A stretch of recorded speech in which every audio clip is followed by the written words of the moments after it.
வணக்கம்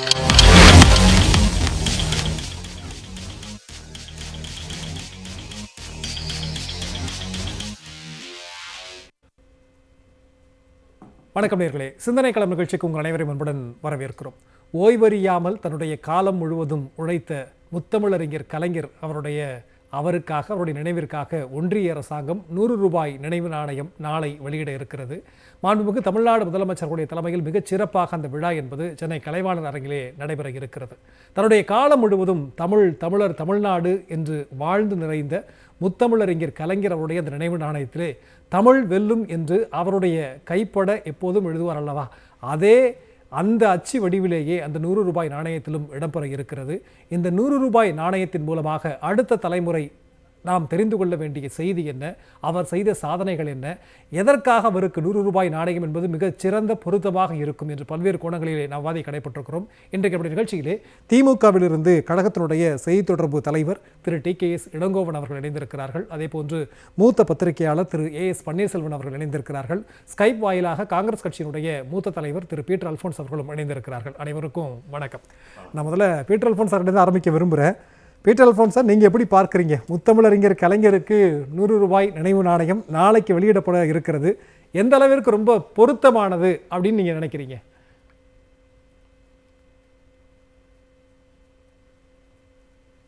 Peter Alphons sir கேட்குதுங்களா? Peter sir கேட்குதுங்களா? ஓகே, அவருடைய இணைப்பில் சிக்கல் இருக்கு அப்படின்னு நான் சார் இப்போ கேட்குதுங்களா பீட்டர் சார்? ஓகே, அவருடைய இணைப்பில் சிக்கல் இருக்குது, பிறகு பேசலாம். TKS சார், நீங்கள் எப்படி பார்க்குறீங்க? எப்படி இருக்கு உங்களுடைய உணர்வுகள்? இது மிகுந்த மகிழ்ச்சிக்குரிய ஒன்று. ஆனால் ஒன்றை நான் இந்த அரசாங்கத்தின் மீது எவ்வளவு எங்களுக்கு கோபம் இருந்தாலும் ஒன்றிய அரசின் மீது, தலைவர் கலைஞர் அவர்கள் மறைவெய்திய நேரத்தில் அவர் 2 அவையிலும் உறுப்பினராக இல்லாத போதிலும் அவருக்காக இரங்கல் தெரிவித்து ஒரு நாள் அவையையே ஒத்தி வைத்தார்கள். இது வேறு யாருக்கும் அந்த சிறப்பு இந்த உறுப்பினர் அல்லாதவர்களுக்கு கொடுக்கப்பட்டதாக எனக்கு தெரியவில்லை. அப்பொழுதே இந்த அரசாங்கம் அதை செய்தது. ஒருவேளை மோடி அவர்களுக்கு தலைவர் கலைஞர் மீது தனிப்பட்ட பற்று இருக்கிறதோ என்னவோ தெரியவில்லை. ஆனால் தனிப்பட்ட மரியாதையும் உண்டு என்பதையும் நான் பார்த்திருக்கிறேன். சரி சார், அதுவும் எனக்கு தெரியும். ஒரு முதலமைச்சர்கள் கூட்டம் 2014க்கு முன் அந்த நேரத்தில் ஒரு முதலமைச்சர்கள் கூட்டம் டெல்லியில் நடைபெறுகிறது. மோடி அப்பொழுது குஜராத் முதலமைச்சராக இருக்கிறார். அந்த அரங்குக்கு வருகிறார். கடந்து அப்படி சென்றவர் தலைவர் அங்கே இருக்கிறார், முதலமைச்சர் வந்திருக்கிறார் என்றோன்னு திரும்பி வந்து அவருக்கு வணக்கம் தெரிவித்து அவர் காலை தொட்டு கும்பிட்டத காட்சியை நான் பார்த்தேன். அவருக்கு தலைவர் மீது அவருக்கு பெரிய மரியாதை இருக்கிறது என்பதை அன்றைக்கு தெரிந்து கொண்டு, சரி, எனவே ஒருவேளை அவர் இதை செய்யலாம் என்று கருதி இருக்கலாம் என்று கூட நான் நினைக்கிறேன். ஓகே சார், இல்லை நிச்சயமாக, அதாவது ஒரு கட்டத்தில் சித்தாந்த ரீதியாக வேறுபாடுகள் இருந்தாலும் யாராலையும் மறைக்க முடியாத பெருமைகளுக்கு சொந்தக்காரர் அப்படிங்கிற அடிப்படையில் நம்ம அளவுகோலை வச்சு பார்க்க வேண்டியது இருக்கு இல்லையா? பல விஷயங்களில் தலைவர் ஒரு முன்னுதாரணமாக இருந்திருக்கிறார். ஒரு முதலமைச்சராக எப்படி செயல்பட வேண்டும் என்பதை மற்ற முதலமைச்சர்களுக்கு எடுத்து காட்டியிருக்கிறார். பல முதலமைச்சர்கள் தலைவர் கலைஞர் அவர்களை பின்பற்றி ஆட்சி நடத்தி இருக்கிறார்கள். ஒருவேளை அது கூட காரணமாக இருந்திருக்கலாம். நிச்சயமா சார், இந்த நாணயம், நினைவு நாணயம் அப்படிங்கிறது என்ன அப்படின்னா சில விஷயங்களை நினைவு கூறுவதற்கான ஒரு அடிப்படை விஷயங்களா இருக்கு. அப்ப முத்தமிழறிஞர் கலைஞர் அவருடைய விஷயங்கள் எது நினைவு கூறப்பட வேண்டும்? நிறைய இருக்கு. அவரை பத்தினா எல்லா துறைகளிலும் நான் நினைவு கூறணும். நீங்க பர்சனல் எப்படி பாக்குறீங்க? இந்த நினைவு நாணயம் என்பது செலாவணியாக பயன்படுத்தக்கூடிய நாணயமாக எனக்கு தெரியவில்லை. சரி, 100 ரூபாய் ஒரு நோட்டை எடுத்து நீட்டுவதை போல இந்த நாணயத்தை கொடுக்க முடியாது என்று கருதுகிறேன். 2 காரணங்கள். அவர்கள் சொல்லுகிற செய்திகளை, வெளியிலிருந்து எனக்கு தெரிகிற செய்திகளை பார்த்தால் இந்த நாணயம் செய்வதற்கான அதனுடைய மதிப்பு 100 ரூபாய் காட்டிலும் அதிகமாக இருக்கிறது. நிச்சயமா சார். இதற்கு விலை 2500 ரூபாய் நிர்ணயித்திருக்கிறார்கள். இது ஒரு அடையாளமாக, தலைவர் கலைஞர் அவர்களுடைய நினைவு நாணயம் என்ற ஒரு அடையாளமாக நாம் வீடுகளிலே வைத்திருப்பதற்கு, அவர் பெயரால் இந்திய ரிசர்வ் வங்கி ஒரு நாணயம் வெளியிட்டிருக்கிறது என்பதை சொல்வதற்காகத்தான் இருக்கும் என்று கருதுகிறேன். காரணம், அதனுடைய மதிப்பு என்பது ஒரு நாணயம், அந்த நாணயத்தின் மதிப்பை விட அதிக செலவிலே நாணயத்தை செய்தால் அது பொருளாதாரத்தை பாதித்துவிடும். எனவே அப்படி இருக்காது என்று நான் கருதுகிறேன். ஆகவே இது சில நாட்களுக்கு அவர்கள் அதுக்கு 2500 ரூபாய் விலை என்று நிர்ணயித்திருக்கிறார்கள் நினைக்கிறேன். சரி, அந்த அளவிலே இது அது தலைவருக்கு ஒரு நாணயம் வெளியிட வேண்டும். ஏனென்றால் பெரும்பாலும் ரூபாய் நோட்டுகளில் காந்தியை தவிர வேறு எந்த படத்தையும் வெளியிடுவதில்லை. சரிங்க.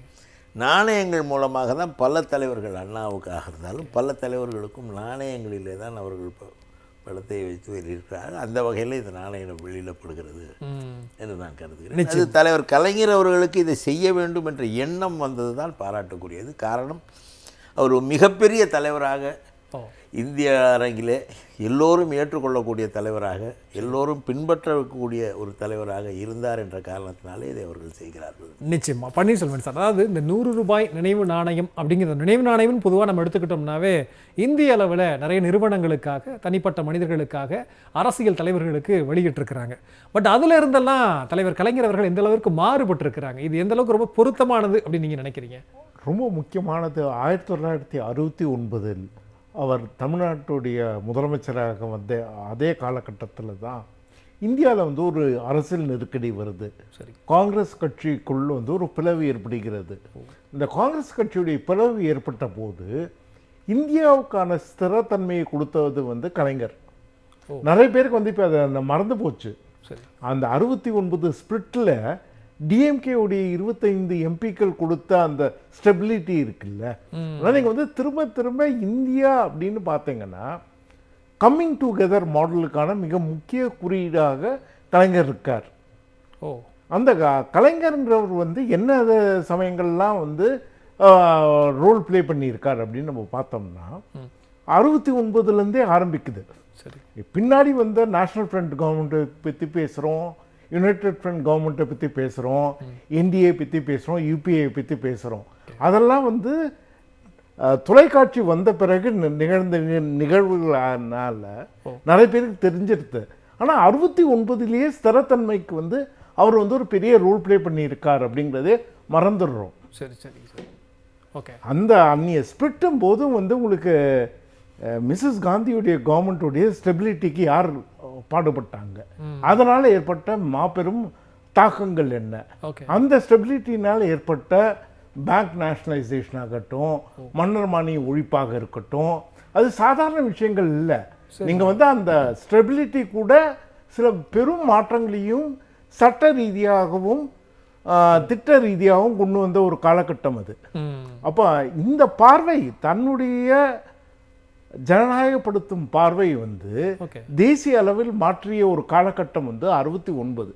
ஆனால் 69 தமிழ்நாட்டுக்கு மட்டுமல்ல, இந்தியாவுக்கும் ஒரு பெரும் தாக்கத்தை தலைவர் கலைஞர் உருவாக்கினார்ன்றது தான் இதில் வந்து நான் நினைவு கொள்ள வேண்டிய ஒரு மிக நிச்சயமா சார். நான் ஒரு கேள்வி கேட்கணும்னு இருந்தேன். அதாவது வந்து திமுகவை பொறுத்த வரைக்கும் ஒரு ஒரு ஒரு பிரிவினை அப்படிங்கிற மாதிரியான அடையாளத்துக்குள்ள அடைப்பாங்க, தனி நாடு கேட்கிறாங்க அப்படிங்கிற அடிப்படையிலேருந்து அந்த கட்சின்னு சொல்லுவாங்க.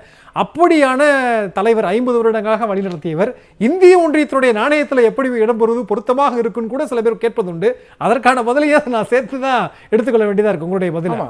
அது நீங்கள் வந்து தொடர்ந்து, அதாவது ஆரம்பத்துலேருந்தே எது இந்திய ஒன்றியம் அப்படிங்கிறதுல வந்து ஒரு பார்வை இருந்ததுங்க. சரி. நீங்கள் வந்து ஒன்று ஹோல்டிங் டுகெதர்னு சொல்லிட்டு அரசுடைய அதிகார குவிப்பின் மூலமாக ஒரு அமைப்பை வைத்துக் கொள்ளலாம். ஆனால் அதில் வந்து ஜனநாயக விழுமியங்கள் கிடையாது. ஆனால் இன்னொன்று வந்து கம்மிங் டுகெதர், நாங்கள் எல்லாரும் இணைந்து இந்த நாடை உருவாக்குகிறோங்கிறது தான். இந்த கம்மிங் டுகெதருடைய மிக முக்கியமான வெளிப்பாடு தான் இந்த இயக்கமே. நீங்கள் வந்து இப்போ ராஜமன்னார் கமிட்டியுடைய ரிப்போர்ட்டை நீங்கள் வந்து கூர்ந்து படிச்சீங்கன்னா அதில் வந்து கம்மிங் டுகெதர்ங்கிறது தான் முக்கியமாக இருக்குது. Okay sir. நானும் நீங்களும் இணைந்து செல்வோம், யாரும் யாரை விட உயர்ந்தவன் இல்லை, யாரும் யாரை விட தாழ்ந்தவனும் இல்லை அப்படிங்கிற இந்த அடிப்படையான சமத்துவ பார்வை இருக்க, அந்த சமத்துவ பார்வை தான் அதோடைய அடிநாதமாக போகுது. Okay sir. அதனால தான் வந்து இது தமிழில் வந்து இந்த நாணயத்தில் பொறித்து இருக்கிறது வந்து மிக முக்கியம். இதோடைய பன்முகத்தன்மையை வந்து மறுபடியும் எடுத்து சொல்கிறது தான். நீங்கள் வந்து நாணயத்தில் வந்து 2 ஆட்சி மொழியான ஆங்கிலமும் இந்தியும் இருக்குங்கிறது தானே ஒரு புது புத்தி. ஆனால் அந்த 2 பொது புத்தியில் இருக்கக்கூடிய 2 ஆட்சி மொழியை கடந்து தமிழில் வந்து அதில் பொறிக்கப்படும் போதே இந்த பன்முகத்தன்மைக்கான ஒரு மிக முக்கிய அடையாளமாக அது மாறுது. அப்போ இந்த ஜனநாயகத்தில் பன்முகத்தன்மையை இவர் முன்வைத்து இவர் எடுத்துக்கொண்டு சென்ற அரசியலுடைய சரி, அக்னாலஜ்மெண்ட்டாக தான் இதை பார்க்க வேண்டியது. நிச்சயமா சார். அப்போ தமிழ் வெல்லும் அப்படிங்கிறது அது கலைஞருடைய கையெழுத்து அப்படியே பொறித்திருக்கிறாங்க அப்படிங்கிறதையும் கடந்து இதில் ஒரு பன்முகத்தன்மை இருக்குங்கிறது தான். இந்தியாவுடைய ஆட்சி மொழிகள் அப்படின்னா தமிழ் இல்லை, அங்கீகரிக்கப்பட்ட மொழிகளில் வந்து இருக்கிறது. பட் ஆனால் இந்திய ஒன்றிய நினைவு நாணயத்தில் தமிழ் வெல்லும் அப்படிங்கிற அந்த வார்த்தை பன்முகத்தன்மை இன்னும் வந்து உயிர்ப்பிக்க செய்திருக்கிறது அப்படிங்கிற ஒரு ஆங்கிள் நீங்கள் சொல்லியிருக்கிறீங்க. பேட்டர் சார், உங்ககிட்ட கேட்க விரும்புகிறேன், நாளைக்கு முத்தமிழறிஞர் கலைஞருடைய நினைவு நாணயம் ₹100 நினைவு நாணயம் வெளியிடப்பட இருக்கிறது. உங்களுடைய பார்வை? அதாவது கலைஞர் என்கிற அந்த மாபெரும் தலைவருடைய வாழ்க்கை என்பது ஒரு நீண்ட நெடிய சகாப்தம். இயற்கை வந்து அதை போன்ற ஒரு நீண்ட நெடிய பொது வாழ்க்கையை எல்லா தலைவர்களுக்கும் கொடுக்கவில்லை. கலைஞர் ஒருவர் தான் ஒரு தத்துவத்திற்காக, ஒரு பெரிய லட்சியத்திற்காக தன் வாழ்க்கையை அர்ப்பணித்து அதற்காக போராடி அதற்காக ஒரு இயக்கத்தினுடைய முழு நேர தொண்டனாக உழைத்து அதனுடைய திட்டங்களை தீட்டி கொள்கைகளை வகுத்து மக்கள் மத்தியிலே பிரச்சாரம் செய்து அந்த கொள்கைகளுக்காக மக்களிடம் ஆதரவை தேடி அதன் மூலமாக வெற்றி பெற்று ஆட்சி அமைத்து தான் பிரச்சாரம் செய்த தான் நம்பிக்கை கொண்ட லட்சியங்களை திட்டங்களாக தீட்டி மக்களுக்கு அந்த திட்டங்களின் மூலமாக பணி செய்து அதன் மூலமாக அந்த திட்டங்கள் என்ன பெரிய சாதனைகளை படைக்க முடிந்தது என்பதை அவர் வாழ்நாளிலேயே பார்க்கக்கூடிய அந்த long span of public life வந்து கலைஞர் ஒருவருக்கு கிடைத்த ஒரு மிகப்பெரிய வரம் என்றே நான் சொல்லுவேன். கலைஞருடைய அந்த ஆட்சி காலம் என்பதும் கலைஞருடைய வருகை என்பதும் எவ்வாறு முக்கியத்துவம் பெறுகிறது என்று சொன்னால், அகில இந்திய அரசியலிலே ஒரு பெரிய ஒரு டெக்டானிக் ஷிஃப்ட் நடந்தது. அதாவது காங்கிரஸ் கட்சியினுடைய செல்வாக்கு குறைந்து அகில இந்திய கட்சிகளுடைய செல்வாக்கு குறைகின்ற வேளையில மாநில கட்சிகளுடைய செல்வாக்கும் வீச்சும் தாக்கமும் இந்திய அரசியலில் அதிகரிக்கின்ற வேளையிலே கலைஞர் அவர்கள் இந்திய அரசியலிலே முழுமையாக ஒரு பெரிய ஒரு ஆளுமையுள்ள முதலமைச்சராக வருகிறார். அப்படி வருகின்றவர் உடனே கண்டுபிடித்து விடுகிறார் இந்திய அரசியலிலே தன்னுடைய பங்கு என்ன வாய்ப்புகள் இருக்கிறது இந்திய அரசியல். ஆகவே இந்திய அரசியலிலே தன்னுடைய தேவையை உணர்த்துகின்ற முயற்சிகளை மேற்கொள்கிறார். முதலில் அன்னை இந்திரா காந்திக்கு வந்து அவர்கள் வந்து காங்கிரஸ் கட்சியிலே ஒரு கருத்து வேறுபாடு வந்து அவர்கள் வெளியே வந்த போது அவருக்கு வெளியே இருந்து ஆதரவு தேவைப்படுகிறது. காங்கிரஸ் கட்சியினுடைய பெரிய தலைவர்கள் அவரோடு ஒத்துழைக்க தயாராக இல்லை. அந்த சூழ்நிலையில அதை பயன்படுத்தி அந்த அன்னை இந்திரா காந்தி எடுத்த மிகப்பெரிய ராஜதந்திர சாதுரிய பொருளாதார நடவடிக்கைகளுக்கு இந்தியாவிலேயே முதலில் கை நீட்டி ஆதரவு கொடுக்கின்ற முதலமைச்சராக தன்னை அடையாளப்படுத்திக் கொள்கிறார். இந்திரா காந்தியினுடைய செயல்பாடுகள், அன்னை இந்திரா காந்தியினுடைய ஆட்சி தன்னுடைய ஆதரவின் மூலமாகத்தான் வெற்றிகரமாக நடக்க வேண்டும் என்கிற ஒரு சூழ்நிலையை அவர் உருவாக்கி கொடுக்கிறார். அதன் மூலமாக மாநிலத்திற்கு என்ன நன்மைகளை பெற முடியும் அப்படிஎன்பதை அதே நேரத்திலே சாதித்துக் கொள்கிறார். ஆனால் ஒரு மாநில கட்சியினுடைய தலைவர் ஒரு தேசிய அளவிலே ஒரு பெரிய பார்வையை பெற்றது கலைஞர் அவர்கள் தான். அண்ணா அவர்கள் நாடாளுமன்றத்துக்கு போனார்கள், சம்பத் அவர்கள் நாடாளுமன்றத்தில் இருந்தார்கள். அவர்கள் எல்லாம் அந்த நாடாளுமன்றத்தினுடைய கவனத்தை கவர்ந்தார்கள் என்பதிலே மாற்று கருத்தில்லை. ஆனால் கலைஞர் அவர்கள் ஒரு மாநில கட்சியினுடைய தலைவராக இந்திய அரசியல் உற்று பார்க்க வேண்டிய ஆளுமையாக தன்னை உருவாக்கி கொண்டதிலே நாம பெரிய ஆச்சரியப்படக்கூடிய விஷயம் என்னவென்று சொன்னால், இந்த வட இந்திய அரசியல் இருக்கிறது அல்லவா, அந்த வட இந்திய அரசியலிலே மொழி ஆளுமை என்பது மிக முக்கியம். ஒன்றே உங்களுக்கு ஆங்கிலத்திலே மிகப்பெரிய புலமை கொண்டவராக இருக்க வேண்டும், இல்லைன்னா இந்தியிலே சரளமாக பேசக்கூடியவராக இருக்க வேண்டும்.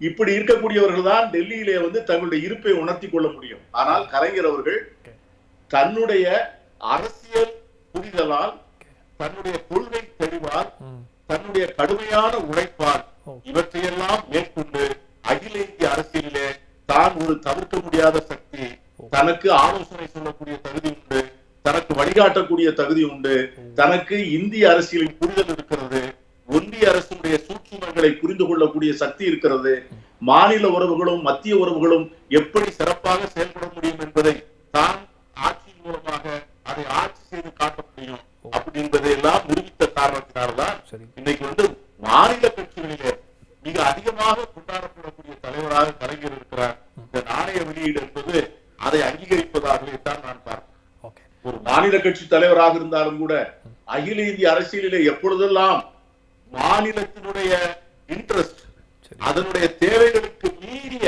ஒரு பங்களிப்பு தேவையோ அந்த நேரத்திலே தன்னுடைய மாநிலத்தினுடைய சுய தேவைகளை பற்றி கவலைப்படாமல், தன்னுடைய சுய அரசியல் லாபத்தை பற்றி கவலைப்படாமல், இந்திய பார்வையிலே நாட்டின் நலனுக்கு மிகப்பெரிய பங்களிப்பை தந்த வரலாறு கலைஞர்கள்.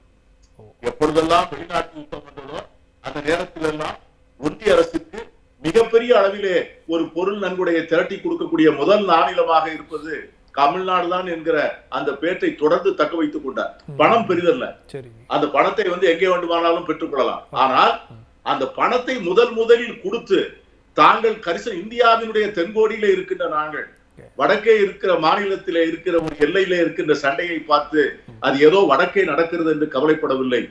எங்கள் உரிமைகளை கேட்கிறோம். அதே நேரத்தில் இந்திய நாட்டினுடைய இறையாண்மைக்கு, அதனுடைய பேராண்மைக்கு, பாதுகாப்பிற்கு ஊர் வந்தால் அதை முதலில் தட்டி கேட்கக்கூடியவர்களாக நாங்கள் இருப்போம் என்பதை உணர்த்தக்கூடிய தலைவராகவும் தலைவர் கலைஞர் வந்தார். அதற்கு பிறகு அந்த ஐக்கிய முற்போக்கு கூட்டணி அரசு அது இந்திய அரசியலிலே ஒரு பொருளாதார பார்வையிலே ஒரு மிகப்பெரிய ஒரு மாற்றத்தை உண்டாக்கிய அரசு.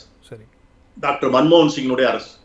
அந்த அரசு செய்த சாதனைகள் தான் இந்த அளவுக்கு மோடி அவர்கள் இந்த பிரதமராக இருந்து ஆட்சி செய்கிறார் என்று சொன்னால், நம்மை சுற்றியுள்ள நாடுகள் எல்லாம் பொருளாதாரத்திலே நொறுங்கி ஜனநாயகத்திலே புயலிலே சிக்குண்டு தங்களுடைய ஜனநாயகத்தை தொலைத்து விட்டு அல்லல் படுகின்ற நேரத்திலே இன்று இந்த நாடு பொருளாதாரத்திலும் ஜனநாயகத்திலும் மிக வலிவாக இருக்கிறது என்று சொன்னால், அந்த 10 ஆண்டுகள் ஐக்கிய முற்போக்கு கூட்டணியுடைய ஆட்சி மிக முக்கியமான ஆட்சி.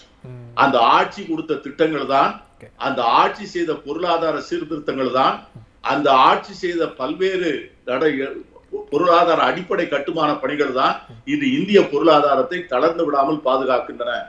அந்த ஆட்சிக்கு, அதனுடைய திட்டங்களுக்கு அன்னை சோனியா காந்தி அவர்களோடு அவர்கள் கொண்டிருந்த ஒரு மிகப்பெரிய, அதாவது நட்புக்கு மீறிய ஒரு தந்தை மகள் என்கிற பாசத்தோடு அவர்கள் நடமாடிக்கொண்ட அந்த விஷயங்களை எல்லாம் பக்கத்திலே இருந்து பார்த்து எங்களை போன்றவர்கள் அதையெல்லாம் மறந்துவிட முடியாது. அன்னை சோனியா காந்தி அவர் எப்படி நடந்து கொண்டார் என்பதை நான் பார்த்திருக்கிறேன். அவர்களுக்கு எந்த விதமான செல்வாக்கு டெல்லியில இருந்தது என்பது தெரியும்.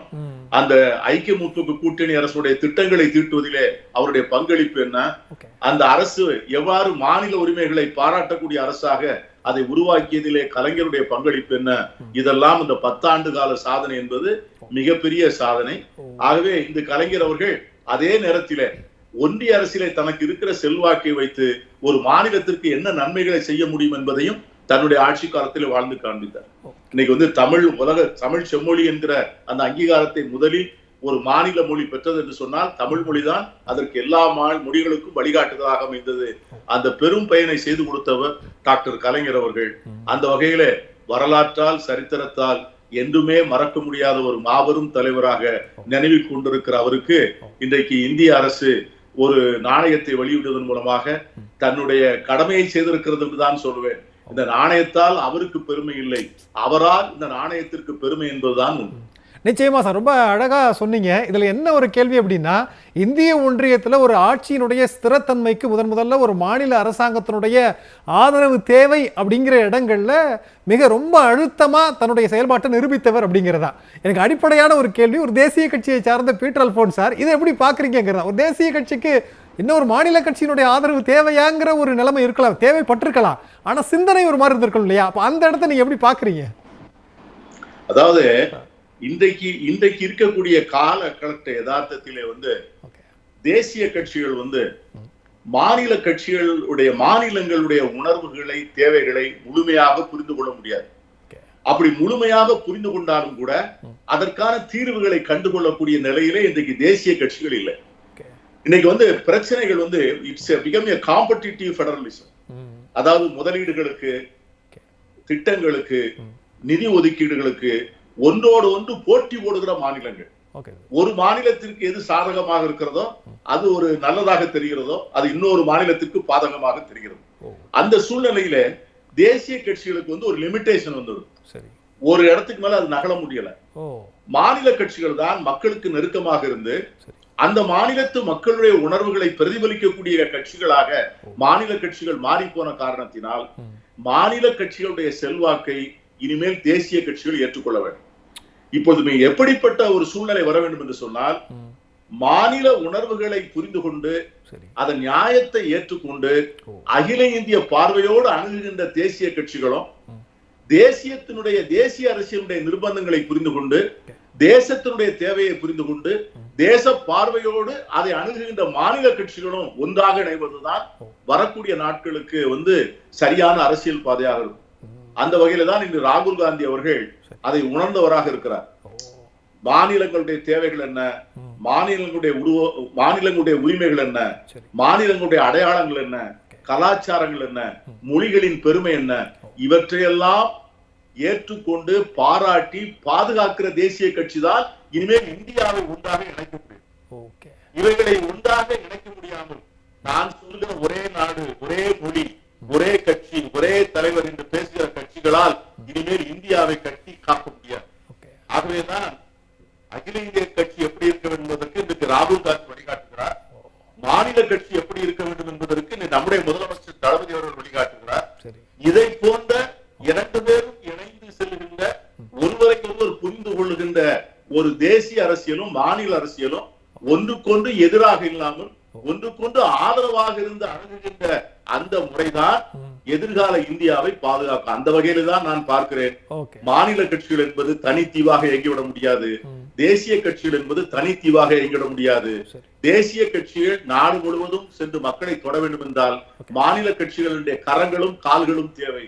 அந்த சூழ்நிலைதான் இன்றைய அரசியலுடைய யதார்த்தம். அதை சொட்டு காண்பித்தவர் டாக்டர் கலைஞர் அவர். நிச்சயமா சார், முதல்ல நீங்க பேசும்போதே குறிப்பிட்டு காமிச்சிங்க, ஒரு மாநில கட்சியினுடைய தலைவராக, மாநிலத்தினுடைய முதலமைச்சராக இருந்து தேசிய அளவில் மிக சக்தி வாய்ந்த தலைவராக, முடிவெடுக்கக்கூடிய தலைவராக இருந்தார் அப்படின்னா நிறைய விஷயங்கள் நீங்க குறிப்பிட்டீங்க. ஆனால் அது வட அரசியலை பொறுத்த வரைக்கும் இந்த மொழிங்கிறது ஒரு பெரிய பிரச்சனை அப்படின்னு கூட நீங்க குறிப்பிட்டு காமிச்சிங்க. ஆனா இந்த 100 ரூபாய் நாணயத்துல தமிழ் வெல்லும் அப்படின்ற அந்த வாசகம் அவர் எழுத்துல அப்படியே பொறிக்கப்பட்டிருக்கிறது. இப்போ இதனுடைய குறியீட்டா நீங்க என்ன பாக்குறீங்கிற கேள்வியும் இருக்கிறது. டிகே சார், அதாவது இந்த நினைவு நாணயம் அப்படிங்கிறது இன்னும் எதிர்கால தலைமுறையையும் அதை தலைமுறையினரும் பார்த்து தெரிந்து கொள்ள வேண்டிய ஒரு விஷயம். அப்போ எதிர்கால தலைமுறையினர் இந்த நாணயத்தின் மூலமாக என்ன அறிந்து கொள்ளணும்னு நீங்க நினைக்கிறீங்க? இப்போ இது போன்ற அடையாளங்கள்லாம் ஒரு தலைவர் இவருக்கு ஏன் நாணயம் வெளியிடுகிறார்கள், இவருடைய வரலாறு என்ன என்று எதிர்கால தலைவர்கள் அந்த ஆர்வத்தின் காரணமாக அவரை பற்றி படிக்க தொடங்குவார்கள். எந்த ஒரு நிகழ்வும் எதிர்கால தலைமுறைக்கு ஒரு கேள்வியை எழுப்பும். இவர் யார், இவருக்கு என்ன முக்கியத்துவம் என்று அவரை பற்றி அறிந்து கொள்ள தொடங்குவார்கள். அப்பொழுதுதான் அவர் என்னென்ன செய்திருக்கிறார் என்பது அவர்களுக்கு புரியும். அவர் பெரிய எழுத்தாளர், பெரிய கவிஞர், பெரிய அரசியல் தலைவர், இப்படி ஒவ்வொன்றையும் அவர்கள் படித்து தெரிந்து கொள்வதற்கான வாய்ப்பை, அவரை பற்றி தெரிந்து கொள்வதற்கான ஒரு வாய்ப்பை இது போன்ற நிகழ்வுகள் தான் ஏற்படுத்தும். அதை செய்வதற்கு இது நிச்சயமாக பெரிய அளவிலே பயன்படும். ஏனென்றால் ஒரு தலைவரை பற்றி தெரிந்து கொள்ள வேண்டும் என்று எதிர்கால சந்ததியினருக்கு அவர்களுக்கு சாதாரணமாக புரியாது. இந்த அரசாங்கம் இதை செய்திருக்கிறது, அப்படி செய்யும் அளவுக்கு அவர் என்ன செய்தார் என்று தேடத் தொடங்கும் பொழுதுதான் அவர்களுக்கு புரியும். அந்த வகையிலே இவையெல்லாம் ஒரு குறியீடுகள் தான் ஒரு தலைவரை பற்றி மற்றவர்கள் தெரிந்து கொள்வதற்கான ஒரு வாய்ப்பாக, ஒரு ஆர்வத்தை தூண்டக்கூடிய விதத்திலே இது அமையும் என்பதுதான். நிச்சயமா சார், முதல்ல பேசும்போது பன்னீர்செல்வம் சாரும் சொன்னாங்க, பீட்டர் சாரும் சொன்னாங்க, அதாவது இந்திய அரசுக்கு ஒரு நெருக்கடி வருகிற போது ஒரு மாநில அரசாங்கத்தினுடைய துணை எப்படி தேவைங்கிறத உணர்த்தினார் அப்படிங்கிற விஷயங்கள். அப்போ ஒரு பக்கம் அரவணைக்கவும் செய்கிறாங்க, இன்னொரு பக்கம் ஒரு மாநில உரிமைன்னு வருகிற போது இவரை மாதிரி எதிர்க்கிற முதலமைச்சரை நம்ம பார்க்கல. அப்போ அவர் எப்படி ஹேண்டில் பண்ணார் ஒவ்வொரு சிச்சுவேஷனுங்கிற ஒரு கேள்வி வைக்க வேண்டியது இருக்குல்ல. தேவைகள் இருக்குல்ல. இப்போ 70ல் 69ல் காங்கிரஸ் ஆதரித்தார். சரி, 71 தேர்தலில் காங்கிரஸ், திமுக, இந்திரா காங்கிரஸ், அப்போ 2 காங்கிரஸ் இருந்துச்சு. இந்திரா காங்கிரஸ் திமுகவோட ஆதரவில் 10 நாடாளுமன்ற உறுப்பினர்கள் தேர்ந்தெடுக்கப்பட்டார்கள். சரி, 74ல் சர்க்காரியா கமிஷனுங்கிறன மாநில சுயாட்சிக்கான ஒரு அறிக்கையை, ராஜமன்னார் குழு அறிக்கையை சட்டமன்றத்தில் தீர்மானமாக போட்டு வழங்குகிறார். இப்படி என்றால் மாநில உரிமைகளை விட்டு தருவதுங்கிறது என்பது இயலாது. அதே நேரத்தில் உங்களுடைய பிரச்சனைகளுக்கு இந்த ஆட்சி நிலைத்திருக்க என்ன செய்ய வேண்டுமோ அதை செய்வோம். இது என்னென்னா அது கிவ் அண்ட் டேக் இல்லை. எங்கள் பாலிசியிலேருந்து நாங்கள் விலகலை, எங்கள் கோரிக்கைகள் எப்போவுமே இருக்கும். சரி, அதுக்காக உங்களை நாங்கள் கைவிட்டுற மாட்டோம். ஓகே, அப்படிங்கிறத காட்டுறது தான் அது. சரி சார், நிச்சயமாக இப்போ எமர்ஜென்சி நேரத்தில் கடுமையாக எதிர்த்தோம். ஓகே சார், பல பேர் சிறைப்பிடிக்கப்பட்டார்கள். எமர்ஜென்சிக்கு எதிரான பல நிகழ்வுகள் தலைவர் வீடு வீடாக பேசினார். பிறகு இந்திரா காந்தி வரும்பொழுது தமிழ்நாட்டிலே தான் வந்தால் அவசர நிலையத்துக்கு கொண்டு வந்ததற்காக மன்னிப்பு கேட்கிறேன் என்று கேட்க வைத்தவரும் கலைஞர். Okay sir. ஆமாம், நிச்சயமா பன்னீர்செல்வம் சார், இப்போ எல்லாம் பேசும்போது ஒரு கேள்வி இயல்பாக வருது இல்லையா, எல்லாரையும் எப்படி ஆதரிக்க வேண்டுமோ அந்த இடத்துல ஆதரிக்கிறார், எதிர்க்க வேண்டிய இடத்துல எதிர்க்கிறார் அப்படிங்கன்னா அது கலைஞருடைய இயல்பு. ஆனால் அதையெல்லாம் கடந்து அரசியல் மாச்சரியங்கள்லாம் கடந்து முதல்ல சுற்றில் பேசும்போது கூட சார் சொன்னாங்க, நரேந்திர மோடி காலில் விழுந்து ஆசீர்வாதம் வாங்கினார், நான் கண்ணை நேரடியாக பார்த்தேன் அப்படிங்கிறதான். அப்போ மாற்று சித்தாந்தத்தை கொண்டவர்களும் தலைவர் கலைஞரை ஏன் கொண்டாடுறாங்க அப்படிங்கிற ஒரு பாயிண்ட் வைக்க வேண்டியது இருக்குல்ல கேள்வி. 3 முக்கியமான காலகட்டத்தில் ஒரு அரசியல் ஆளுமையாக அவர் இருந்திருக்கார். அவருடைய ஆரம்ப அரசியல்ன்றது காலனி ஆதிக்கத்தில் உட்பட்ட இந்தியா தான். ஆனால் நீங்கள் 47 வரைக்கும் அவர் செயல்பட்ட இளைஞராக அவர் செயல்பட்டது காலனி ஆதிக்க இந்தியாவில் தான். காலனி ஆதிக்க இந்தியாவிலிருந்து சுதந்திர இந்தியா லிபரலைஸ் ஆகிற வரைக்கும் இருக்கக்கூடிய காலகட்டத்தில் எம்எல்ஏவாகவும் இருந்திருக்கார், அமைச்சராகவும் இருந்திருக்கார், முதலமைச்சராகவும் இருந்துட்டார். அப்புறம் 91க்கு அப்புறம் லிபரலைசேஷன் ஆகுது. அதுலேயும் மிக முக்கியமான ஆளுமையாக இருந்திருக்கார். அப்போ இந்தியாவுடைய இந்த 3 ஃபேஸ் இருக்குல்ல, colonial phase, post colonial phase, post liberalised phase, இந்த 3 ஃபேஸ்லேயும் இருக்கக்கூடிய ஒரே ஒரு மிக முக்கியமான அரசியல் ஆளுமை இவர் தான். இந்த நீட்சி வேற யாருக்கும் இல்லை. நீங்க தேசிய அரசியலில் ஒரு லெவலில் வாஜ்பாய்க்கு இருந்தது. ஏன்னா வாஜ்பாயும் கலைஞரும் ஒரே சமயம் 1957 தான் தேர்ந்தெடுக்கப்படுறாங்க. அவர் நாடாளுமன்றத்துக்கும் இவர் சட்டசபைக்கும் தேர்ந்தெடுக்கப்படுறாங்க. அவங்க 2 பேருக்கும் அந்த ஒரு நீட்சி இருக்கு. அந்த 2 பேரை தவிர பெரும் தாக்கத்தை ஏற்படுத்தக்கூடிய ஒருத்தர் இந்த நீட்சி, இந்த மாற்றங்கள். இப்போ இந்த ஒவ்வொரு மாற்றங்களுக்கும் எதை ஏற்றுக்கொள்ளலாம், எதை விட்டு கொடுக்கலாம் அப்படிங்கிறத பற்றின ஒரு தெளிவான பார்வையை கொடுக்குது. சரி, அதில் தான் ரொம்ப ரொம்ப முக்கியமாக இப்போ பழைய ஃபினான்ஸ் செக்ரட்டரி குகன் ஒரு தடவை சொன்னார், சரி, கலைஞர் had a technique of working on conciliation. Lot of people call it compromise. அப்போ கன்சிலேஷனுக்கும் காம்ப்ரமைஸுக்குமான இடைவெளியை அவருக்கு ரொம்ப தெளிவாக தெரிஞ்சுது. இதெல்லாம் கன்சிலேஷனுக்கு அவர் எப்பவுமே தயார், காம்ப்ரமைஸுக்கு தயார் இல்லை. அப்போ இந்த கன்சிலேஷன் வர்சஸ் காம்ப்ரமைஸுங்கிறதுக்கான பார்வை அந்த ஒரு நீண்ட அரசியலில் பயணித்தால் தான் வர முடியும். சரி சார். காலனி அரசுக்கு எதிரே என்ன மாதிரி செயல்பட முடியும்? காலனி அரசுக்கு எதிராக செயல்பட்ட ஒரு பார்வை தான் உங்களுக்கு பராசக்தி மாதிரியான படத்தில் வருது. பராசக்தியான படம் காலம் முன்னாடி பட்ட காலம். ஆனால் நீங்கள் போய் நீங்கள் அது கேஸ்லாம் போட முடியாது, அது இன்னிய இது இல்லை. அதுக்குள்ளே சென்சர்ஷிப்பை டீல் பண்ணுற ஒரு மொழி அதுக்குள்ளே இருக்கு. அதே மாதிரியான ஒரு மொழி தான் நீங்கள் இப்போ நங்கவரம் பற்றி பேசும்போது சுதந்திர இந்தியாவுக்குள்ள எங்கெல்லாம் செயல்படாமல் இருக்கு இந்த அரசு எந்திரம் அப்படிங்கிறத பார்வை. அப்போ நீங்கள் ஒவ்வொரு காலகட்டத்திலையும் ஏற்படக்கூடிய மாற்றங்களுக்கு சாட்சியாகவும் தலைமை ஏற்றும் நடத்தும் போது உங்களுக்கு கிடைச்ச பார்வை தான். அதனால தான் இந்த நாணயம்ங்கிறது இந்த 100 ஆண்டுகள்ன்றது என்ன, இந்த 100 ஆண்டுகள்ன்றது ஒரு பெரும் மாற்றம்.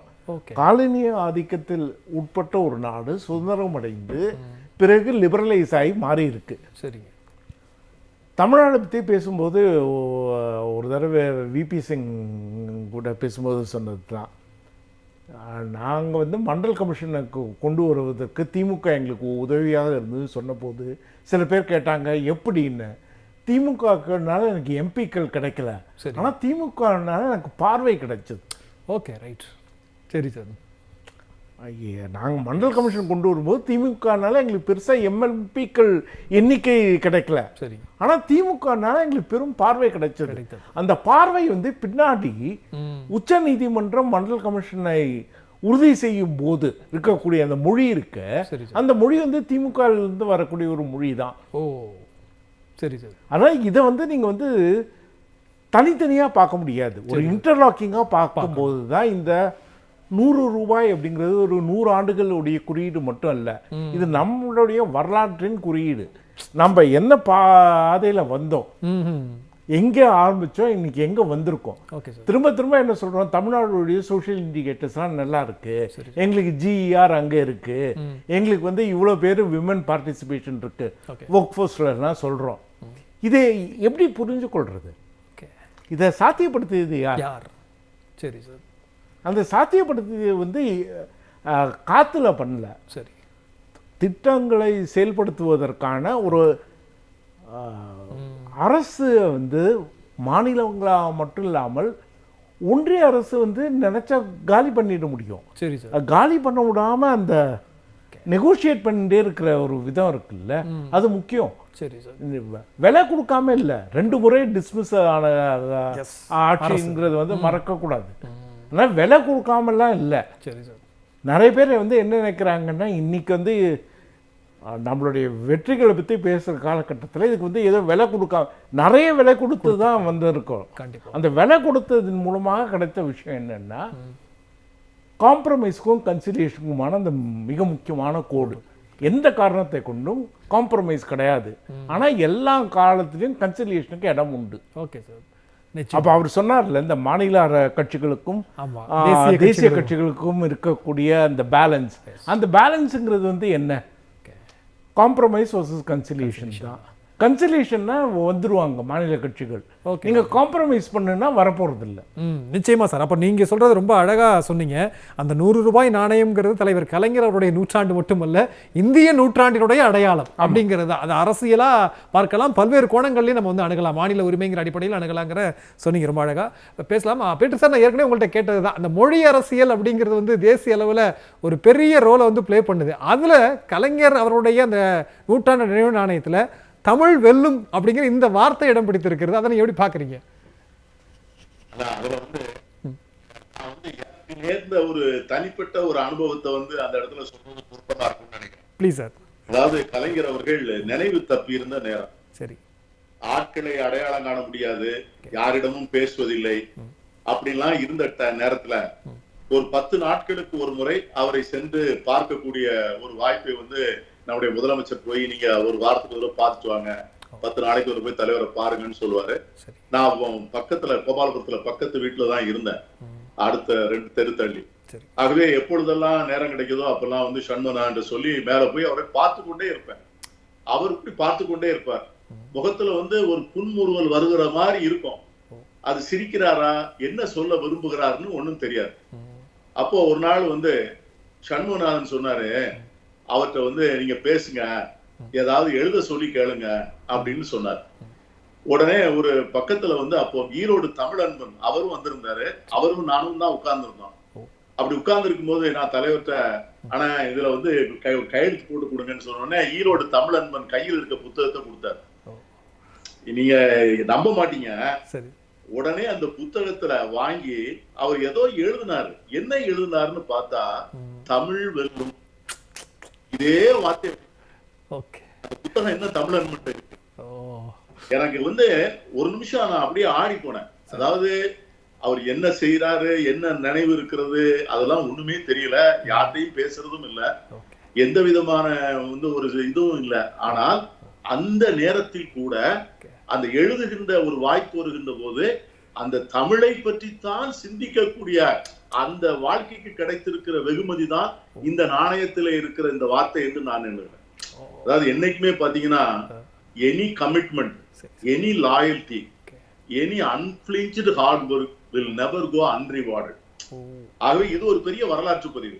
அதாவது ஒரு நாணயத்துல வந்து ஒரு நாட்டினுடைய, அதுவும் இந்தியாவை போல ஒரு பெரிய நாட்டினுடைய நாணயத்துல ஒருவருடைய உருவம் பொறிக்கப்படுவது என்பது ஒரு சாதாரண காரியம் அல்ல. இப்ப நீங்க ரோமாபுரிய நாணயங்களை பாத்தீங்கன்னா, ரோமாபுரி சக்கரவர்த்திகளுடைய நாணயங்கள் அவர்களுடைய படங்கள் தான் இருக்கும். முகலாய சாம்ராஜ்யங்கள்ல வந்து பாதுஷாக்கள் இருந்தாங்கன்னா அவங்களுடைய உருவம் தான் இருக்கும். சேர சோழ பாண்டியர், இதை போல வந்து சுல்தான்கள், இப்படி உலக நாணயங்கள் எல்லாமே அந்த நாட்டினுடைய ஆட்சி அதிகாரத்தை கையிலே வைத்துக் கொண்டு அந்த நாட்டினுடைய பொருளாதாரத்திற்கு அவர்கள்தான் உயிரூற்று எண்ண பண்ணக்கூடியவர்களுடைய உருவம் தான் அதுல பொறிக்கப்பட்டிருக்கும். அதை போன்ற ஒரு அங்கீகாரம் இன்றைக்கு அவருக்கு கிடைத்திருக்கிறது என்று சொன்னால் அகில இந்தியாவை ஆண்ட தலைவர் அல்ல, பிரதமராக இருந்த தலைவர் அல்ல, ஏதோ ஒரு சிறிய கிராமத்திலே மிக மிக சாதாரண குடும்பத்திலே சாதியால் சமூகத்தால் புறந்தள்ளப்பட்ட ஒரு இடத்திலிருந்து புறப்பட்டு இந்திய அரசியலிலே அவர் தவிர்க்க முடியாத தலைவராக மாறி இருக்கிறார் என்று சொன்னால் அந்த அங்கீகாரம் தான் இந்த நாணயத்திலே பொறிக்கப்பட்டிருப்பதாக நான் நினைக்கிறேன். நண்பர் பன்னீர்செல்வம் வந்து அவர் புத்தகம் ஒண்ணு அருமையா எழுதியிருக்கிறார். அதுல ஒரு இடத்துல சொல்லுவாரு, நான் அதை படிச்சேன், அவர் சொல்லும் போது எனக்கே தான் அது புரிந்தது. கலைஞருடைய மற்ற சாதனைகளை எல்லாம் நாம் பெரிதாக கொண்டாடுகிறோம். அதாவது அவர் பெரிய இலக்கிய கர்த்தர், எழுத்தாளர், சிந்தனையாளர், நாடகாசிரியர், தேர்ந்த அரசியல் நிர்வாகி, கட்சி தொண்டர், கட்சியை நடத்துவதிலே. ஆனா அவருடைய கமிட்மெண்ட் டு டெமோக்ரசி, ஜனநாயகத்தின் மீது அவருக்கு இருந்த தணிய முடியாத ஆர்வம், மதச்சார்பின்மையின் மீது அவருக்கு இருந்த மிகப்பெரிய அசைக்க முடியாத நம்பிக்கை, இதற்கு அவருடைய கான்ட்ரிபியூஷனை நாம் எல்லோருமே இன்னும் அங்கீகரிக்கல அப்படின்னு எழுதுவார். பன்னீர்செல்வத்தை கேட்டீங்கன்னா அது சரின்னு சொல்லுவார்னு நினைக்கிறேன். நான் படிச்சது சரிதான்னு சொல்றேன். அந்த ரெண்டு கூறுகளுக்கும் அவர் அளித்த பங்களிப்பு இருக்கிறதா, அதைத்தான் வந்து நண்பர் பன்னீர்செல்வம் சொன்னாரு. சில நேரத்துல காம்ப்ரமைஸ், சில நேரத்துல கான்சிலேஷன் தவிர்க்க முடியாது அரசியல்ல. நீங்க வந்து மன்மோகன் சிங் சொல்லுவாரு, இந்த லாங் ரன் சொல்லும் போது இந்த லாங் ரன்ல most of us will not be அலைவ்னு சொல்வார். ஏன்னா கோட்டையை பிடிக்கிற வரைக்கும் உயிரோடு இருக்கணும்ல அப்படின்னு சொல்லுவார். அதை போல ஒரு பயணத்துல வந்து எங்கேயாவது குண்டடிபட்டு விழுந்துடக்கூடாது, கோட்டையை பிடிக்கின்ற வரை உயிரோடு போகணும். அதுக்காக வேண்டி சில இடங்களிலே பதுங்குவார், சில இடங்களிலே பாய்வார், சில இடங்களிலே வந்து திட்டம் போட்டு யோசிப்பார். அப்படி யோசிக்கின்ற போது ஒரு கட்டம் தான் அவருக்கு பாஜகவோட ஒரு அலையன்ஸ். ஆனா அந்த பாஜக கூட அலையன்ஸ்ல வந்து அன்றைக்கு வந்து நாங்களெல்லாம் அதை விமர்சித்தவர்கள் தான். பாஜகவோட கூட்டணி வச்சுட்டாரு தலைவர் கலைஞர்னு விமர்சனவங்க தான். ஆனா இன்னைக்கு ஒரு ஹைண்ட்சைட்ல பார்க்கின்ற போது அது என்ன கண்டிஷன்ல அவர் ஒத்துக்கிட்டாருன்னா, அந்த கண்டென்ஷியஸ் இஷ்யூஸ், இன்னைக்கு காமன் சிவில் கோடுன்னு பேசுறான், 370ன்னு பேசுறான். இன்னைக்கு வந்து சிறுபான்மை மக்களுக்கு விரோதமாக பல்வேறு விஷயங்கள், காஷ்மீர், அதை பற்றி எல்லாம் பேசுறோம். ஆனால் அவர் வந்து எழுதி வாங்கிட்டு தான் ஆதரவு கொடுக்கிறார்.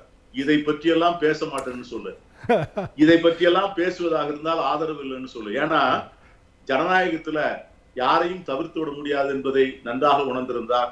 அதே நேரத்திலே compromise but not at the cost of the core principle of his public life. அது ரெண்டையும் பிளெண்ட் பண்ணி தான் டெமோக்ரஸில டிராவல் பண்ண முடியும். அந்த வகையில அவர் வந்து எல்லோருக்கும் உதாரணமாக இருந்தார் என்பதைத்தான் நான் இன்றைக்கு புரிந்து கொள்கிறேன். ஆகவே அந்த வகையிலே தலைவர் கலைஞருடைய பங்களிப்பு என்பது மகத்தானது. அதை வந்து காலம் மறந்துவிடக்கூடாது. இந்த நாணயம் வந்து அதற்கு என்றைக்குமே ஒரு பெரிய ஆவணமாக இருக்கும். இந்த தமிழ் வெல்லும் என்கிற வார்த்தை வந்து அவருடைய வாழ்க்கையினுடைய வெற்றிக்கு கிடைத்த ஒரு அங்கீகாரமாகவே நான் பார்க்கிறேன். பக்கத்துல இந்தி எழுத்தும் இருக்கு. அந்த இந்தி எழுத்தும் தமிழ் எழுத்தும் இருப்பது என்பது இப்படித்தான் இருக்க முடியும் இந்தியா. இதை ஒன்றே ஒன்று வெல்வதல்ல, ஒன்றுக்கொன்று ஆதரவாக இருப்பது. நாங்கள் யாரையும் அழிக்க நினைக்கவில்லை, அதே நேரத்தில் எங்கள் அடையாளங்களை நாங்கள் தொலைக்க மாட்டோம் என்று செய்தி சொல்லுகின்ற நாணயமாகவே அந்த நாணயத்தை நான் பார்க்கிறேன். நிச்சயமா சார், நான் அதையும் தான் கேட்கணும்னு நினைச்சேன். இந்திய எழுத்து இருக்கும் போது எதிர்த்தரப்புல விமர்சிக்கிறவங்க இந்திய எதிர்ப்பு போராட்டம் நடத்திய திமுக தலைவருடைய அந்த நாணயத்துல இந்தியா அப்படின்னு ஒரு விமர்சனம் தான். அதாவது இது சொல்றதே எதிர்த்தரப்புல இருந்துதான். பட் அதற்கான ஒரு சரியான பதிலையும் நீங்க சொல்லியிருக்கிறீங்க. எனக்கான கேள்விக்கான வாய்ப்புகள் இல்லை. ரொம்ப அழகா சொன்னீங்க Peter sir. Thank you. TK sir, அதாவது இந்த தமிழ் வெல்லும் அப்படின்னு அவருடைய அந்த கையெழுத்தை பார்த்தோம்னா அத்துணை நெளிவு சுழிவுகள் இருக்கும். அந்த நெளிவு சுழிவுகளை நான் ஒரு ஏற்றத்தாழ்வுங்கிற அடிப்படையிலேருந்து கேள்வி கேட்கிறேன்.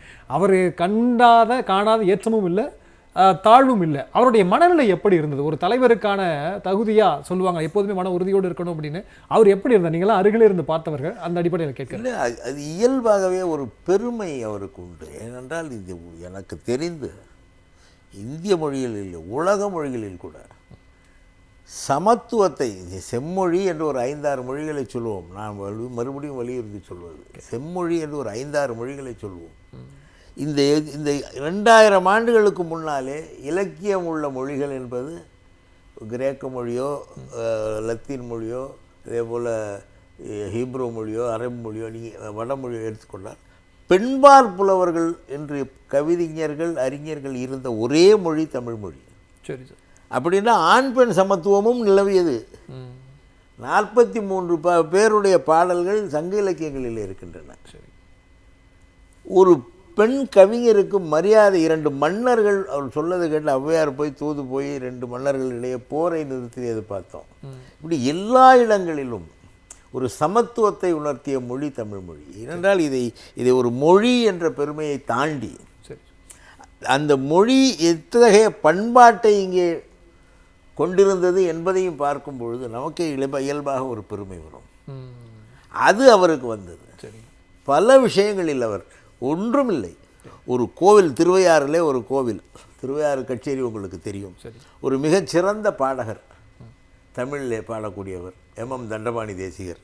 அவர் அந்த மண்டபத்திலே தமிழிலே பாடிவிட்டார் என்பதற்காக கோயில் தீட்டா எடுத்து என்று ஒருவர் சொல்லி அதை கழுவி விட சொல்லி நான் இன்றைக்கு பாடமாட்டேன் என்று சொல்கிறார் என்றால், அப்படி என்றால் அவருக்கு எவ்வளவு கோபம் வந்திருக்கும். என்னுடைய மொழியிலே, என்னுடைய நிலத்திலே, என்னுடைய மொழியிலே பாடினால் தீட்டாயிடும். அதனால் தீட்டா எடுத்து என்றே ஒரு தலைப்பிட்டு ஒரு கட்டுரையை எழுதினார் குடியரசு பத்திரிகையிலே.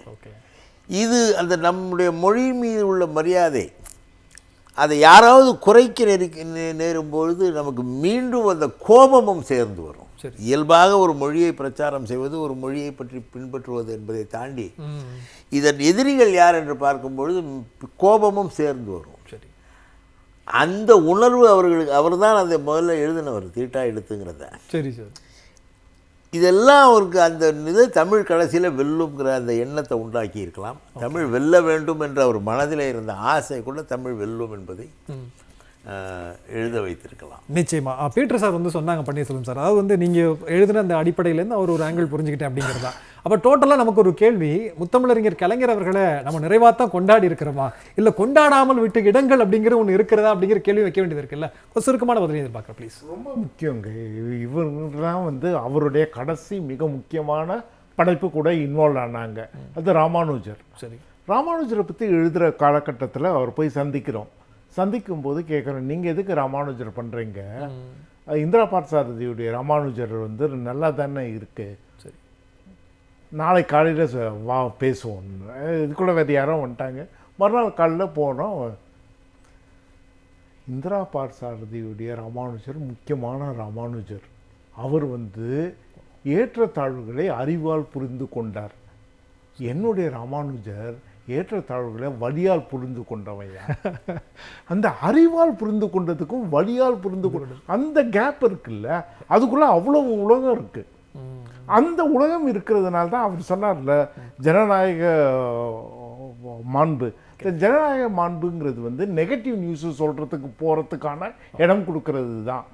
1991 குவன் தான் வந்து சர்வே பண்ணி முடிக்கிறார். சர்வே பண்ணி முடிக்கும்போது ராஜீவ்காந்தி கொலைக்கு பிறகு நெகட்டிவாக தான் இந்த சர்வே வருது. குவன் வந்து இதை எப்படியா அவர்கிட்ட கொடுக்குறது, இவர் நெகட்டிவாக இருக்குன்னு சொல்லிட்டு கீழே நிற்கிறார், மேலேயே போக மாட்டேங்கிறாரு. நான் சொன்னேன், சார் நீங்கள் போய் சொல்லுங்க என்ன அது அப்படின்னு ஒரு தயங்கிட்டு தான் மேலே போகிறாரு. மேலே போன உடனே இவர் முகத்தை பார்த்த உடனே கலைஞர் கேட்குறாரு, என்ன குவன் எனக்கு ஓய்வு கிடைக்க போகுதுன்னு சொல்ல வரீங்க, எதுக்கு தயங்கி வரீங்க, வாங்க. அது ஓப்பன் ஆகிடுது. Okay sir. நீங்கள் எடுத்து போகிறது வந்து நல்ல செய்தி கிடையாது, ஆனால் அந்த செய்தியை நீங்கள் கொடுப்பதற்கான ஸ்பேஸ் அவங்க உருவாக்க வேண்டியிருக்கு. ஓகே. அதனால் வந்து ஜனநாயக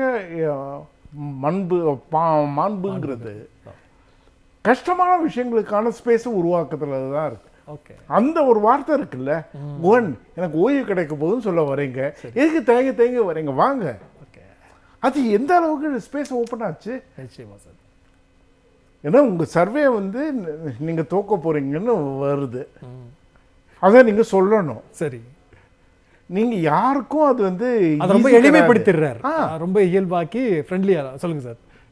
சொல்கிறீங்க. அதாவது அந்த நேரத்தில் அந்த தேர்தல் முடிவுகள் வந்து கொண்டிருந்த நேரத்தில் நான் அவரோடு இருந்தேன், சென்று கொண்டிருந்தேன். ஓகே.